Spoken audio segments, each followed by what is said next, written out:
You are listening to the Lawyer Stories podcast with host Benny Gold.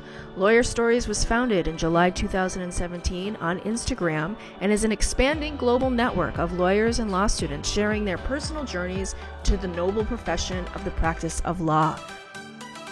Join us on this podcast as we dig deeper into these stories and hear from lawyers and law students from around the world in all areas of the legal profession. Here at Lawyer Stories, we believe that every lawyer has a story. What's yours? Welcome to the Lawyer Stories podcast with Benny Gold, episode 40. Tonight we welcome in attorney Mitra Ahourian, owner of Ahourian Law, an LA entertainment-based law firm where creativity and intellect meet. Mitra, how are you today? I'm so good, and I'm so impressed with how you pronounce my last name. Thank you. I've practiced. You are one of few. So, what's that now? I said you are one of few. I appreciate that. All right. Well, I did practice it all day. But it's great to have you here. Like, what's happening in LA? I'm here in Massachusetts, so fill me in. How's life out there? It's okay. You know, a lot of people are getting vaccinated, but aside from what's going on right now, it was a little bit of a weird year here. It didn't feel like LA, but in general, LA is home, has been home my whole life. So I love it. I think it's a great city, and it's good. The weather is great right now. That's awesome. So that actually leads me into my first question with your unique story. So we featured you today. As of the recording, it's April 7th. Usually we do 1 or 2 weeks behind, but you have a nice social media presence. I loved your story. I'm super psyched to have you here. So tell us where you were born and raised. Yeah. So my parents are immigrants. They came here from Iran in 78, 79, when a lot of Iranians there was an Iranian revolution. So a lot of Iranians got out of the country, and my family specifically was able to get asylum because they were persecuted for their religion. And so my upbringing was very much knowing that story was going on once I got old enough to kind of realize, I just remember being a little kid and my parents talking about going back and, what it'd be like if we get back. And I just remember anytime somebody said that, it was no, there's no going back. We're not going back. So I think for several years of my early childhood, I think there was still this notion of maybe they'll go back someday. So really looking back on it, I realized how much of that marked my childhood, and without really realizing it. So like many immigrants, my parents had to start over here. The banks had shut down in Iran, so they came with rugs and the money under the mattress. Oh. So you were how old at this time? I wasn't born yet. You weren't born. Okay. Yeah. So, so my dad was a surgeon and owned a hospital in Iran. And my mom was president of the women's organization. She was also very educated for her time there. And for any time, I would say, but it was particularly impressive given she was a woman in Iran. Yeah. And so my dad had to retake the boards in English, which he did and did well. And he had to redo his residency. So we didn't have a lot of money growing up, but I didn't know it. And I guess I didn't know it until we got to the point where we did have, a lot of money. And then I was because they just saw, I was okay, that's different. And they built a great life for me, and I wanted to be a doctor my whole life. I made every kind of sacrifice and missed birthday parties and New Year's and my own birthdays and all sorts of things because I was so focused and so driven. And in my childhood, I did everything. I was very involved in the arts. I danced ballet. I played the piano. I took Farsi lessons. So I actually learned how to speak and read and write, which was hard. And it was, I was part of a children's theater company. So I was very involved in the arts, which kind of makes sense why I went the direction that I did in law. But when I got into UCLA I was pre-med and I was studying psychobiology, which I loved. Yep. And very passionate about neuroscience still to this day. And that was the field that I was going to go into. And sadly, my last year at UCLA, my father got sick. Right. And we did not know what it was. And he was just constantly having falls, and we were in and out of the ER for months and going to see every doctor. And God bless my mom. She's just so smart and driven and dedicated that she was not going to stop until we knew what was going on. And I went to both Mayo clinics. I mean, every specialist you can imagine. And so it was, as you can think, it was a very tumultuous time. And we were very much living day by day, like, let's get through this day. And medical school is a 10-year commitment. Right. And you have to be willing to go anywhere because you're going to go where you match. So you wanted to stay local. Like your story was, you said you wanted to find something you could do to stay local, to be with your dad. Be with my dad, help care for my dad, because he, was very quickly got to a point where he needed caretaking. And that was my story throughout law school as well, is balancing caring for my dad, being with my family as much as I could, and then getting through some of the most rigorous studies that I had been through. Particularly that first year. Second and third year got a little bit easier, but first year is very intense. Right. And sort of, I guess, maybe a silver line. I don't know. Like you passed the bar and he knew about it. And so he knew like you were a bona fide like attorney. Yeah. And your dad knew. Yep. That's and great. Not many things make me cry these days, but when you bring that up, it's still. Yeah. Well, I read that in your story. I could see how that's very, it's just very heartwarming to see something like that he had that knowledge. So he was very, I don't want to stay on it, but I just want to say one thing. He was so focused and supportive of my education. Yep. And even of my mom's education when they were both studying. And so for me, that was the most important thing. He's not going to be able to walk me down the aisle, but he got to see me graduate and pass the bar. And I know that meant so much to him. And that's why it was a very important moment for me. Did they, and this is the only question I'll ask, but did they like want you to stay in medicine or no? Were they okay with you pivoting to law? I don't think that they definitely wanted me to stay in medicine. So medicine was definitely my passion. I think that they wanted me to stay in it, one, because they knew it was a solid profession. Yep. I don't think that they had a lot of respect for lawyers, to be honest. Okay. As a trade. And I think that was an adjustment for them. And again, I went to law school very non-committal about it. I was very committed. But you did such a great job. I mean, I read your story and you crushed the LSAT, right? Like, and you were like, wow, I actually like this material. Like, I'm going forward with this. Is that correct? Yeah. I mean, that's just because I'm good at school. Okay. I'm just good at school. I enjoyed it. That's good. I mean, that person, like I'm dedicated. I'll study. I'll put in the time. So, like, did it seem? This is sort of like not even in my notes, but like, did you seem when you read like the law school like admission stuff? Was it just like, wow, this is it? Like compared to like, and this might just be me, but like the silent science and like the physicist stuff and like the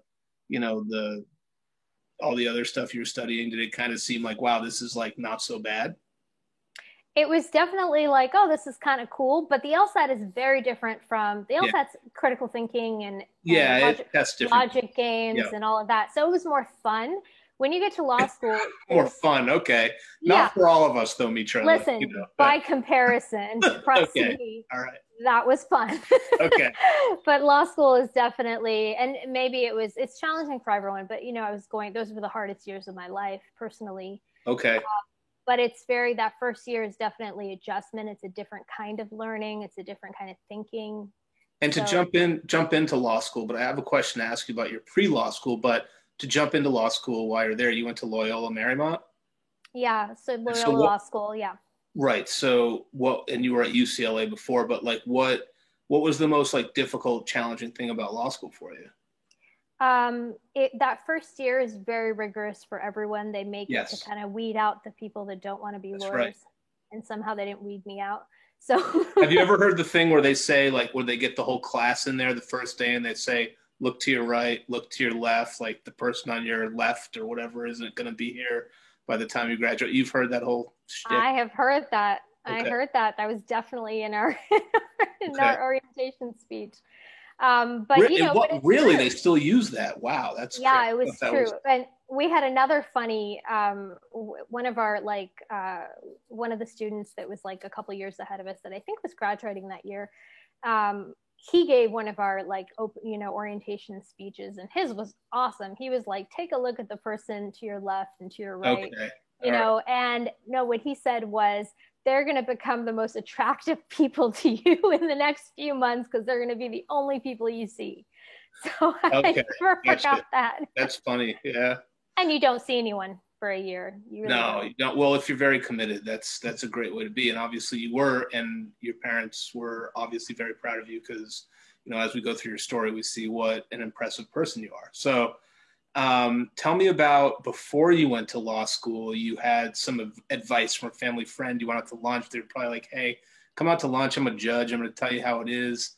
So like, what was that advice that you received? Yeah, it was not the advice I was expecting to get, but of course, I mean, she's so amazing that it was better advice than I could have ever heard. That was what I needed to hear, specifically me. And she said that, you know, she was a woman who was a lawyer who started her career in the 50s. And so I think the 50s. I didn't really do the math, but it was around the 50s. And she was very successful, obviously, you know, probably one of a few women in her school, very accomplished, you know, Ninth Circuit judge. She was dean of USC Law School. And she sat me down and she said, you know, my advice to you is to be a woman, be who you are. You're going to be in a male dominated field and people are going to tell you to be this way and be kind of embody a lot of masculine attributes. And that's already there. That's not what's missing in the field. What's missing is this balance of these feminine traits and qualities that really we need for the advancement of society. We need that balance. You got the scales of balance behind you. We need that, you know, with men and women. We bring different things to the table. And she said that, and I'll never forget it. And it guided everything I did. It gave me freedom to be myself. Yep. And it allowed me, you know, I will say there were moments where I kind of succumbed to how things are supposed to be done as dictated by, you know, some partners who were obviously male and had been in the field a long time. But, you know, it's something that has literally stuck with me as the best bit of advice I got. Now, does that go back to like, it's Baha'i, right? The Baha'i faith, like of equality and like the sort of like in line with that, with the faith that you practiced? Yep. Okay. Absolutely. So it made a lot of sense. It connected to you. For sure. Yeah. Okay. So you talk about self-determination as like one of your primary, playing a primary role in your life. Like, what does that mean to you? Being self-determined. Yeah, it means figuring out what you want, right? So I've always spent time reflecting on what I want. I'm never really just doing things just to be doing them. I'm very deliberate, which doesn't mean, you know, I have a lot of fun, I have a lot of interest, but I'm really deliberate in the things that I enjoy and what my goals are. And I've always sort of been that way.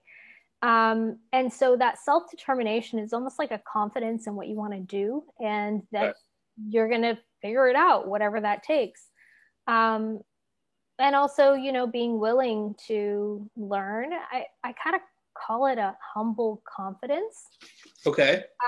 Being confident just that you can do it and that you can figure it out, but really having a posture of learning and knowing that you don't know everything and it's going to take you learning more than you know today.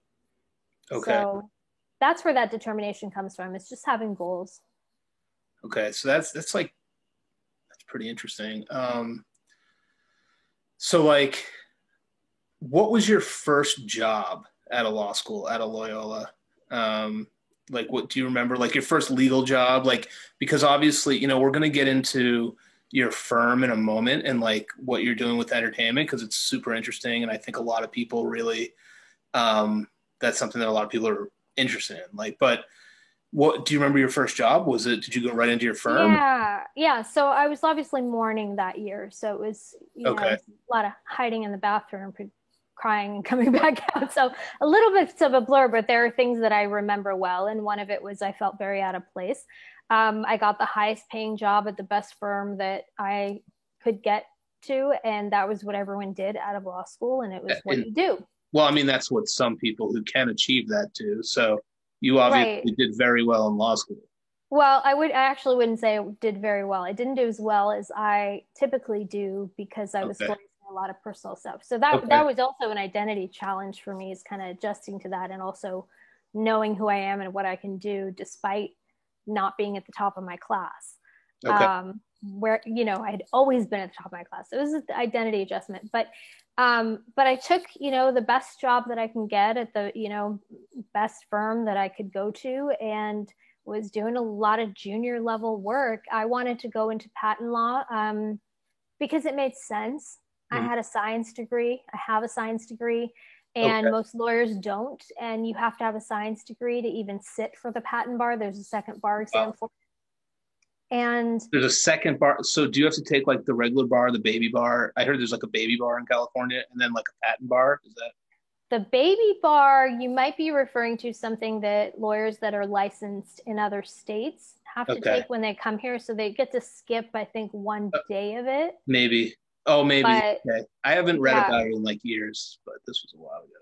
yeah. So it's the bar is 3 days, and it's after you take that, you're like, I hope I never have to take a test ever again in my life. But also, Yeah. I'm so efficient and smart right now that like give me something to do because I'll be so much more efficient than like any other moment in time, which is true to this day because you have to be with your time. But I was going to go into patent law, and I was like, kind of working on pharmaceutical patent cases. I was working on some other, like basically whatever they put me on. I had very little say in it, but that was one of my areas of interest. So I was on a pharmaceutical patent case. And then after that, they put me on, and you're never working on just one case. You kind of get rolled through other cases and you're working on bits of it or on different ones. And so they put me on a merger, a big entertainment merger, corporate law. And Okay. the Department of Justice had pulled the hard drives from a very big entertainment conglomerate that I Wow. won't mention, but you all know, who it is. And they were buying another big entertainment conglomerate, and the Department of Justice was looking into their pricing practices. So our job as juniors was to go through those hard drives and find relevant documents for discovery. Yep. And through the course of kind of looking at the emails of the executives, I found out that the president of that company was teaching a course in entertainment law it was actually an entertainment business course. It wasn't a law course Okay. at UCLA. And I was like, oh, this is kind of interesting. And, I was at a point where I was working, very long hours and very long, all throughout the week, probably 6, maybe 7 days a week. And also just filling my time. So I decided to do that in the evenings. I took a course, really enjoyed it. Took another course, really enjoyed it. Met a professor who changed the course of my life. Wow. I took a film finance class. I had, just found a new respect for the entertainment industry and the business aspects of it. Yep. The finance and business and all the complexities that go into that. And it was fascinating to me. And she was just the first lawyer I met that I related to. I was like, oh, I could do this. She was like, she's beautiful. She was stylish. She was like, did her own thing. She was brilliant and had her own firm. And she Wow. was I hope she sees this podcast. and so, yeah, I was really inspired by her. And then I learned a lot. And then eventually I asked if she would give me an internship. And she gave me some work to do. And she said, don't work more than like 5 hours a week on this. And this is while I was still at that big firm. And then I had a decision to make at some point, and it was like, do I sit for the patent bar, or do I go after this opportunity that just kind of came my way, that was ended up being a very big opportunity because she asked me to be her California counsel. So I kind of like all of a sudden had a firm without trying to have a firm, because I billed separately. She showed me what letterhead looked like. She showed me what a retainer agreement looks like. She's like, here's your address, here's your fax number. Just like set it up for me. And I'm just now, whatever, year and a half out of school. And now I'm like billing $250 an hour and pocketing it. And so it was interesting. Yeah. So I did that. And then, a bunch of other stuff happened at that point. When I started to do entertainment, I grew up in LA. So I know a lot of people who work in the industry, and very well-known people who work in the industry. So as I started to build my practice, I went in-house and did a couple other things between actually growing. But when I started to do entertainment law, it was very easy. Things came to me very easily. And I would say that's still the case. My entire business is built on word of mouth. Wow. Okay. Never put out an ad ever. Wow. I was going to I was going to ask you, did you ever think of going into immigration because of like your parents and your situation, or no? Okay, that was just like never on the table. Okay. No, I mean, it was just, listen, I was never that person that was like a human rights lawyer. There are things I'm passionate about, right? But my profession doesn't save lives. Right. So like, okay, it doesn't. Let's bring it forward to what you're doing now. So you have a firm. Do you have a team? Is it just you? Do you have somebody working with you? Like, I have a model that I think a lot of firms are moving in this direction, but because of the way I was kind of taught or modeled, it has always made sense to me. I was taught to keep your overhead low and pocket as much as you can pocket, and that has worked for me very well. I contract out attorneys. I have a team of people that I trust. I have a receptionist, obviously, and an assistant, and a team that does some other stuff for me. But I have a paralegal that I work with, but not all the time, just as needed. So everyone I have is as needed, because as you probably know, when you have your own business, it ebbs and flows, right? There's some times where I'm working 12-hour days, and that whole month will be not breathing. And then there's some times where I'm like, I could probably take a vacation and just work from where I am, and like not really just, just do regular, put the regular time in, but like nothing's pressing. And so there's that aspect of having your own business, which I can get into. There's some fears involved with that too, but that's actually one of my last questions about being a business owner, but keep going about the setup of your so my model is hire great talent, and on an as needed basis, have the people that you go to that are reliable and excellent in their field. I do everything top level. So for my clients who are high profile, obviously, I would say actually none of the work gets passed down. It's kind of the work that is a little bit below my pay grade, obviously. Yep. So I look over everything that goes out the door. And it's really the kinds of things that are more procedural or more routine that I might bring someone in on, or something that's highly specialized. Right. I had a federal case in New York, and obviously brought a team in New York that I guided because it was a client of mine for many years. Right. So we worked on that case together in federal court in New York, but obviously I'll bring in specialists. So I still have a client, but I'm always managing kind of everything legal for my entertainment clients. Okay. Wow. I think that is the sort of, it is nice to turn to people when things get very busy, and then sort of be able to scale it down. And I think that's a good way to go. So like in LA, tell us, like, is it very like competitive to get entertainment cases? I mean, there's a lot of people out there who want to be like actors, actresses, or what, how is it like being an entertainment attorney in LA? Someone told me this the other day, and I think it was yesterday. A friend had a birthday yesterday, and she said there's something that her grandma used to tell her, and it was that somebody could steal your recipe, but they can't steal your sauce. So there is something that I bring, Okay, that is good. unique to me, that is unique to my background, that is unique to the experiences that I had growing up. The values that were instilled in me is unique to the experiences I had, the science degree that I had, the, being very involved in the arts growing up. There are all these things that I bring. And also I think like an element of empathy from having lost my dad. There's so many things on top of having the skill, which I feel like I'm skilled in what I do. At least it's feedback I get. So hopefully. And so I think that, as far as it being competitive, yes, everyone has always wanted to get in the space. But my journey really hasn't been like getting, going in and getting the really low paying job and trying to work my way up. It was more like, how do I build this myself with nothing? Because, I never took loans to build the business, and I never really had like created this model that had big overhead where I had the, huge square footage office. And so it's definitely, I'm aware that it's very competitive, but I'm also somebody who thinks what's mine is mine and what's for you is for you. And I don't think that there's competition in that. Yeah, no, that's great. So like, what are some of the challenges to being a business owner? Like, how long have you been open?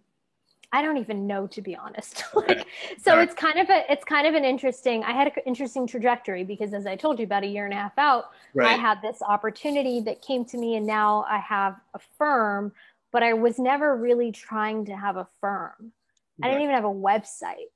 I just had clients, and it was fantastic. But I never was like, oh, I have to do all these things and let me plan for like 3 to 6 months to get all my infrastructure together and figure out how to do this. That all happened along the way. And there was a point where I went from working with my mentor to going in-house. And while I was in-house, I was able to negotiate keeping the clients that I had, because I still had it in my head that I still want to keep and build this thing that I'm building. And somehow they let me. And so it ended up saving me when that company, actually the president of that company, passed away about a year after. And now I had all these clients, including the owner of that company, who was, 239th richest man in the world, billionaire, founder of Westlaw. I'm sure you know who Westlaw is. Oh yeah, I've heard of Westlaw, yeah. Heard of it. And so I had, my clients, many of which were high profile at that point. And then I had, the founder of Westlaw that I took with me into, a firm of my choice. Unfortunately, that ended up not working out. And I was kind of left, I won't get into details, but I was left in a situation where I had to start from scratch. So when you ask me how many years, it's almost like, well, kind of like I built it and then it was taken. So the Westlaw guy didn't work out? No, the firm that I took. Okay. Yeah. I was going to say the Westlaw guy probably just could have done his own legal research. No. Yeah. Okay, sorry. No, he sadly passed. Okay. But this was he passed like much after a couple of years after I was representing him. But a lot of things. I was ready for opportunities when they showed up. I also was determined and believed in my ability to figure out things that that maybe I didn't know at the time, and it served me well. And I think I just found opportunities where there were, and things kind of lined up. And I will say 100%, I created my own path in this. That's amazing. If you, for sure. Yeah. I mean, I've always just done what works for me. Yep. Just in terms of lifestyle, just knowing what I bring to the table and knowing the way that I bring it is really unique to me. So what? I don't know what I'll say about that. So what kind of cases are you taking now? So I don't litigate often. The times that I litigate, so I do transactional matters. Okay. So I have a background. I did business litigation for 2 years, so I can litigate. The only times that I litigate are for clients that are entertainment clients of mine that I have known for a very long time, and a dispute comes up, and I'm very, very, very upset about it and passionate, and I take the case. So that's only a few times a year, but the majority of my work is transactional, a lot of corporate work in the film and TV space, some music. I do book deals. There's a lot of influencer stuff and brand deals going on. Oh, that's awesome. Yeah. Definitely. Yeah, so that sort of stuff. That's interesting. yeah. Interesting. And it's all it's all kind of the same. So if you think of like the foundation of it is really corporate law and intellectual property. Yep. And then everything entertainment kind of falls within these two areas of law, with the exception there's some, employment stuff in there and other things. But those are really the bedrock of entertainment. And then specializing entertainment means that the standards of practices, you understand the business, the financial aspects of it, what deals are supposed to look like, the nomenclature and terminology, and those kind of things that are specific to having worked in entertainment. But that foundation is super important, because if you don't have a strong foundation in that, it doesn't matter what terms you know. Oh, for sure. So Mitra, where do you see your firm in like 5, 10, 15 years from now? I've thought about this a lot. So this year has been very marked by growth for me. I'm starting to see the possibility of expansion. I'm starting to consider bringing other experts in other fields. And so to bring a value add, so specifically for my entertainment clients, but bringing kind of these value add attorneys and services. And, the goal is ultimately to create a business that operates without me being, at my desk drafting every day, because it's not necessary. I want to hire people who are better at it than me. Yep. And look over everything and, put my rubber stamp on it before it goes out. And then I love the business advising. I don't think I'll ever want to give that up. So the interaction and communications with clients and being able to guide and reassure and, help strategize and structure and all of that. I'd like to do more of that. And, I've already set things up where I'm paperless. So I can literally work from anywhere. I've worked from Bali, from Paris. So I want to keep that up, but I also want to continue to service, my clients and be involved in everything, but also not have it be that I need to be at my desk all the time. So yeah, no, that's I think that's a terrific goal. So like, what advice would you give, or wisdom would you give to somebody wanting to enter the law, go to law school? Yeah, find your place in it. There are so many ways to practice law. There's so many fields. There are so many roles. You can be in-house with a corporation when you're, where you're dealing with executives all day and not lawyers as much, and doing a lot more guiding and advising. You can be at a smaller firm. You can be at a large firm, obviously, and and kind of have that. Large firms are fantastic because you have an automatic credibility, and there are opportunities to you there that are very hard to build. Building your own firm, but it's so rewarding when you do, because it's yours. So find your place in it. For me, I wanted to find a place where I could be 1000% me, because I know that I'm good at what I do.